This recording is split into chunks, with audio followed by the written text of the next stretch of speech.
Los Angeles, the city of angels and dreams. So many come to LA in hopes of making it big. Sadly, many don't, but there are success stories. One of those stories is my good friend, Timothy Woodward Jr. Tim comes from a town of less than 10,000 people, Georgetown, South Carolina. Something you can't find on a map. It's between Myrtle Beach and Charleston in South Carolina. It's a mill town, so there's a steel mill, a paper mill, and that's kind of what a lot of people do. You grow up, you work at the mill. The simple life wasn't for Tim. He wanted more. My grandfather was a very big influence on me, so I wanted to, he was sick for a while, and once he kind of passed away, it was one of those things where I felt like, okay, now I need to push. Tim had aspirations of being an actor and got his chance on several teen drama shows filmed in South Carolina. Time where I was doing really well, I'd had a couple of series that were on broadcast or cable, and we were still trying to do things, and we had a show that had landed on Hulu and then things, but it was just the image of me was really big, right? The image in a small town was big, but that wasn't really true as far as being a person. That wasn't true as far as just everything. So it was kind of one of those things where when I came here, there was an opportunity to pursue and just to become a better person, to become a revamped version, and again, also to look at things a little differently instead of worrying about, am I famous, or does this person like me, or does that person like me, or what do they think? Just really focusing on the art side of it, the creation side of it, and getting that inner joy of, becoming a director. Do you feel like you're living your dream? I do. I think I'm blessed because I get to work.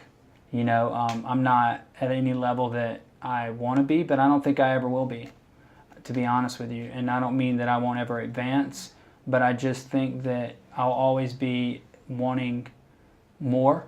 With small town success, Tim moved to LA with bigger dreams. However, success didn't come easy as Tim endured failed projects and even an eviction notice. The idea was we were in this really small apartment, and we were trying to launch a magazine and just doing a lot of things that young, ambitious people do when we are in LA, Lauren and myself. And we'd gotten like an eviction notice on the door, things were like this, and I just said, look, I'm gonna do what I know to do, what I came here to do, which is do this filming stuff. He made the transition to director and has worked with the likes of Danny Trejo, Denise Richards, and Milo Gibson.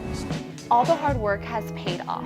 Tim's latest film, The Final Wish, starring Lin Shaye, was chosen to be in the Screamfest Horror Film Festival in Hollywood. Lin Shaye, who's in this movie, who's amazing from Insidious and all this, they chose her to be the ambassador for the festival.